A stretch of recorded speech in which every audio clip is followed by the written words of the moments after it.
Welcome to stock talk by two brothers, आपका trusted guide for smart investing. तो चलिए दोस्तों, एक नई एजुकेशन वीडियो में आपका फिर से स्वागत करते हैं। तो एक्चुअली में ये वीडियो, पता है कि द्रोणाचार्य कंपनी के बारे में ज़्यादा लोगों को कुछ पता नहीं है, लेकिन रिटेल इन्वेस्टर के साथ जब भी ऐसा कुछ हादसा होता है तो डेफिनेटली ये जिम्मेदारी बनती है कि अगर इन्फॉर्मेशन हमारे पास आ गई है तो ये एक मीडियम है, चैनल हमारा, जिसके थ्रू हम बहुत कॉम्प्लेक्स चीज़ों को सिंपल तरीके से बताने की कोशिश करते हैं। तो ज़रूर से ज़रूर इस चैनल को सब्सक्राइब कर लीजिए, इसी तरह की इन्फॉर्मेशन हम लाते रहते हैं।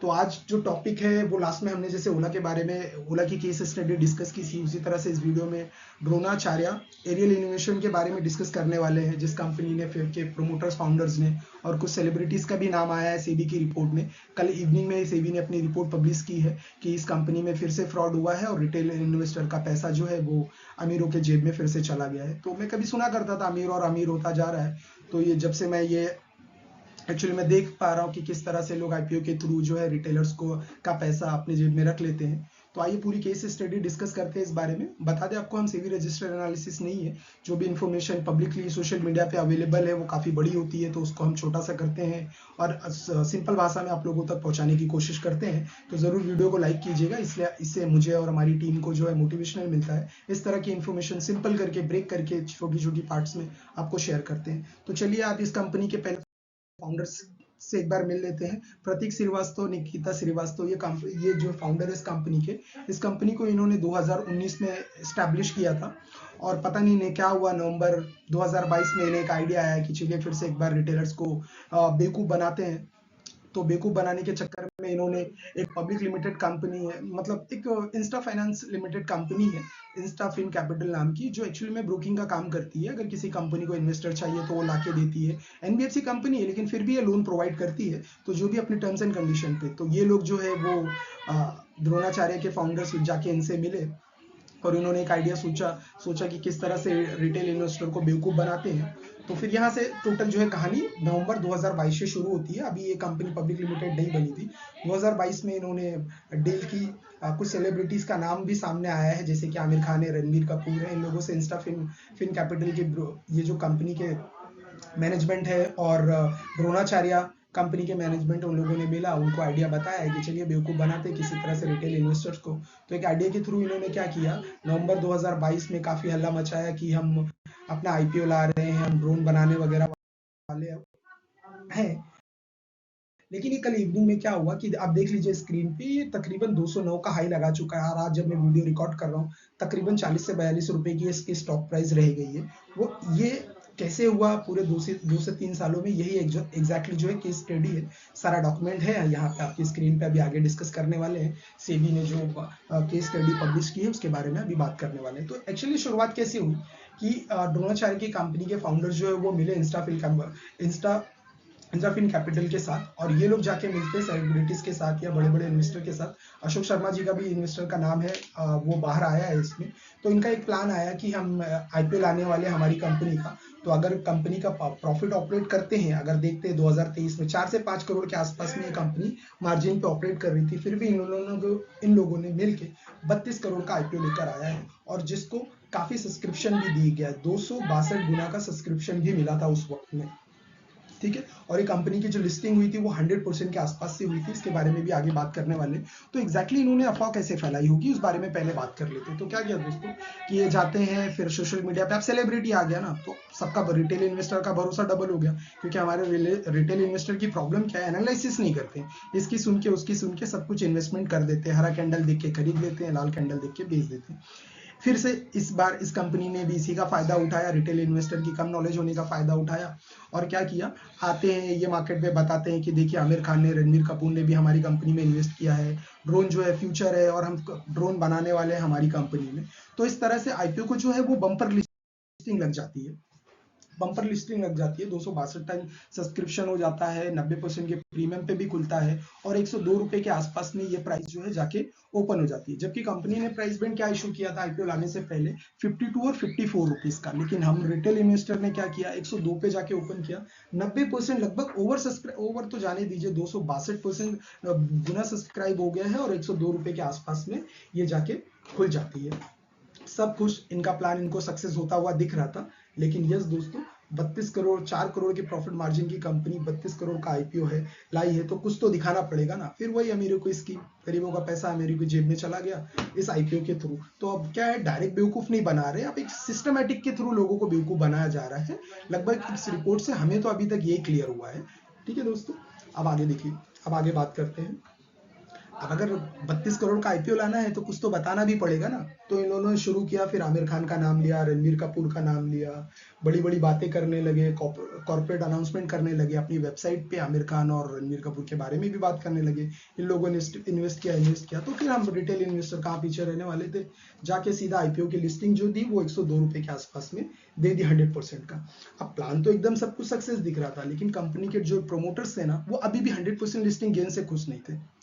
तो अब क्या करें, फिर से शुरू किया इन्होंने, एक न्यूज अनाउंस की कि हाँ हम एआई के साथ टाइप करने वाले हैं, एआई के साथ इंटरनेशनल प्रोजेक्ट पे हम काम करने वाले हैं। इसका डेटा जो है यहाँ पे नॉर्मली सेबी ने, देखिए ये रिपोर्ट जो है सबमिट की आपकी स्क्रीन पे दिख रही है आपको। तो इस पे इन्होंने एक्चुअली में क्लेम किया आईपीओ लिस्टिंग के बाद, अब लिस्टिंग हो गई, लेकिन प्रमोटर अभी खुश नहीं है। कुछ छोटे मोटे जो इन्वेस्टर थे उन्होंने अपना स्टेक सेल भी कर दिया था।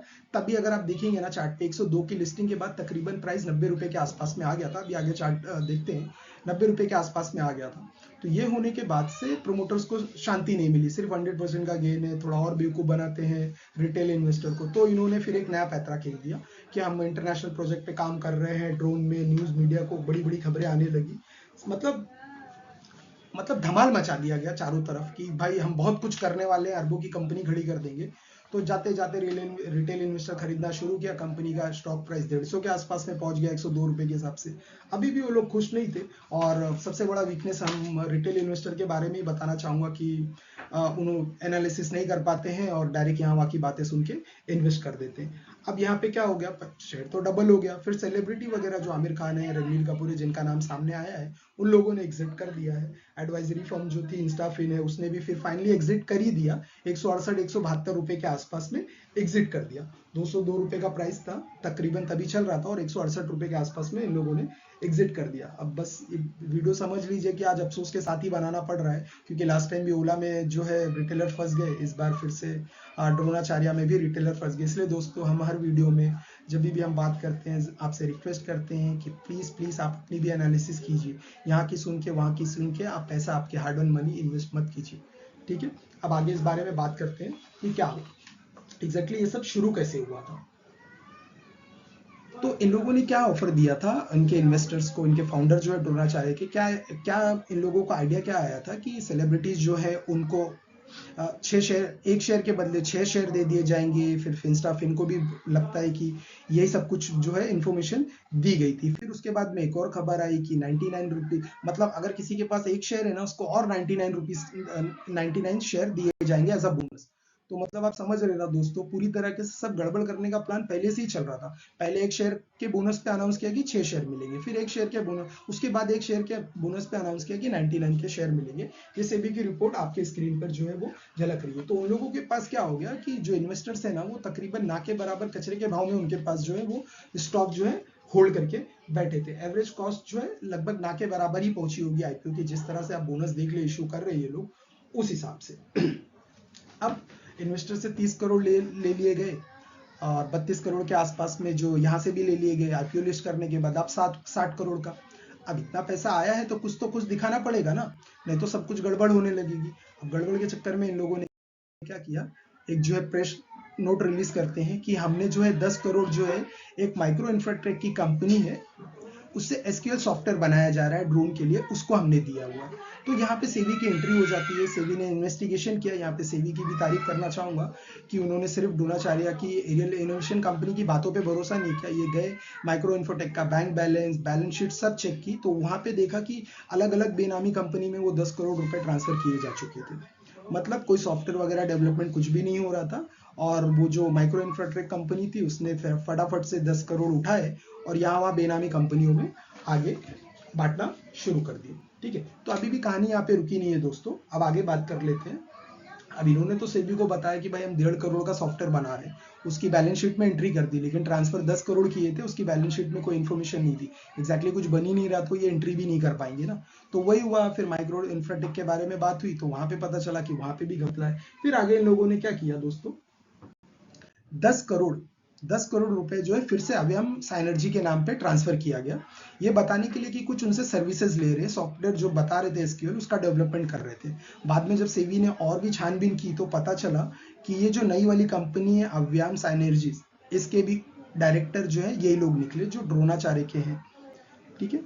तो फिर उसके बाद उन पे इंक्वायरी हुई तो उन लोगों ने मना कर दिया, द्रोणाचार्य वालों ने कहा कि नहीं नहीं, उस कंपनी से हमारा लेना देना कुछ नहीं था। लेकिन लगभग सेबी को इन्फॉर्मेशन मिल चुकी थी कि उस कंपनी के अव्यम साइनर्जी के कंपनी बोर्ड ऑफ डायरेक्टर वगैरह यही लोग हैं जो द्रोणाचार्य के हैं। तो पहले भी ये काम किया गया होगा, अगर आपने हर्षद मेहता ये सीरीज को देखा होगा, जाना होगा, तो उसमें तकरीबन इसी तरह का कुछ काम जो है वो दिखाया गया है। तो अब ये हो गया, अब दो कंपनी सामने आ गई, एक माइक्रो इन्फाटेक आ गई और एक जो है वो स्वयं एनर्जीज लिमिटेड आ गई। अब करना तो पड़ेगा ना दोस्तों, 60 करोड़ लिया है, कुछ तो बताना पड़ेगा। तो जबरदस्ती झूठी कंपनियों के नाम पे पैसा ट्रांसफर कर रहे थे प्रतीक और निकिता श्रीवास्तव जो फाउंडर है द्रोणाचार्य की कंपनी के। अब जो है 32 करोड़ जब आईपीओ ला रहे थे ये लोग, तो इनको उस टाइम में इन्होंने डिक्लेयर किया था कि कंपनी का एक्सपांशन करने वाले हैं, कुछ इंटरनेशनल कुछ एडवांस टेक्नोलॉजी के पार्ट्स लेने वाले हैं, लेकिन इनमें से उन्होंने कुछ भी नहीं किया, जबकि फेक कंपनीज बनाई और उसमें जो है तकरीबन पैसे ट्रांसफर करते चले गए। अब एक नई कंपनी का नाम सामने आता है, 8 करोड़ डेटा सेतु टेक्नोलॉजी को भी ट्रांसफर किया गया, ताकि इससे हम और तरह तरह के सॉफ्टवेयर जो है वो मिला। ये रिपोर्ट आप जो आपकी स्क्रीन पे देख रहे हैं, ये सेबी के एनालिसिस है, ये सेबी के वेबसाइट पे, मतलब हमारी एनएससी की वेबसाइट पे ऑलरेडी अवेलेबल है, द्रोणाचार्य से नाम से आप सर्च करेंगे तो ये रिपोर्ट है, लेकिन 50 पन्नों के आसपास की रिपोर्ट है। तो जो मेन इन्फॉर्मेशन है उसको एक्चुअली सिंपल वर्ड्स में हम एक्सप्लेन करने की यहाँ पे कोशिश कर रहे हैं। स्क्रिप्ट बड़ी होने की वजह से हमें भी यहाँ पे दिक्कत हो रही है एक्सप्लेन करने के लिए। तो डीआरएचपी फाइल किया जाता है, जब भी कोई आईपीओ लाना होता है ना, तो डीआरएचपी फाइल किया जाता है, ताकि कंपनी को सब कुछ रिटेल इन्वेस्टर और सेबी को बता सके कि एग्जैक्टली ये पैसा करने वाले क्या है। तो वो भी खबर जो है पूरी तरह से झूठ साबित हुई, यहाँ पे बस इधर से इधर पैसे वापस उनके अकाउंट में यूज करते हुए चले जा रहे हैं। कोई रेवेन्यू तो है नहीं कंपनी का, तो कंपनी का रेवेन्यू नहीं है तो फिर ये लोग करेंगे क्या, नंबर पूरे जो है वो उसको मैनिपुलेट ही करना पड़ेगा, और इन लोगों के पास कोई चॉइस नहीं बची है। 35% का रेवेन्यू बताया जा रहा है, 12.5 करोड़ इसको दिए, 15 करोड़ उसको दिए। कंपनी का ट्राइकॉनिक कंपनी का भी नाम आया है सामने, जिनको उनको भी पैसा दिए गए कुछ मटेरियल्स खरीदने के लिए, लेकिन जब सेबी ने इन्वेस्टिगेशन की तो वहां पे उन लोगों को कुछ नहीं मिला। ठीक है, तो दोस्तों क्या होता है ना, ये बहुत इंपॉर्टेंट होता है कि जब आप फंडामेंटल एनालिसिस करते हैं ना, तो सिर्फ प्रॉफिट को ही ना देखें बल्कि कैश फ्लो को भी देखें। प्रॉफिट को दिखाया जा रहा है कि 35% से आ रहा है, लेकिन प्रॉब्लम क्या थी, 35 करोड़ दिखा जा रहा है, लेकिन आप जब रिसीवेबल में चेक करेंगे बैलेंस शीट में ना, तो वहां पे दिखाया जा रहा था कि 27-28 करोड़ रुपए आना बाकी है। मतलब प्रॉफिट होता है 35 करोड़ का, 27-28 करोड़ तो अभी आना बाकी है। तो एग्जैक्टली आप उसको प्रॉफिट में जोड़ ही नहीं सकते ना, क्योंकि पैसा तो अभी आया नहीं है। लेकिन इन लोगों ने जो प्रॉफिट का सेक्शन है उसको मैनिपुलेट किया, लेकिन कैश फ्लो को मैनिपुलेट करना भूल गए लगता। तो वहां से सेबी को इन्फॉर्मेशन मिल गई और हमें भी इन्फॉर्मेशन मिल गई कि एग्जैक्टली कंपनी में कुछ ना कुछ तो प्रॉब्लम है, फाउंडर्स कुछ ना कुछ तो गड़बड़ कर ही रहे थे। अब जब सेबी की रिपोर्ट आ गई, कंफर्मेशन हो गया कि हाँ एक्चुअली में ये फ्रॉड हो रहा था और रिटेल इन्वेस्टर का पैसा जो है अमीरों के जेब में डाला जा रहा था इस आईपीओ के थ्रू। सिस्टमेटिक तरीके से ये गड़बड़ की जा रही थी, क्योंकि कैश फ्लो तो नेगेटिव था ना, अगर प्रॉफिट हो रहा है तो जरूर से जरूर ये, और इसको आप वेरीफाई अभी भी कर सकते हैं, screener.in पे जाइए, द्रोणाचार्य जो है टाइप कीजिए और वहां पे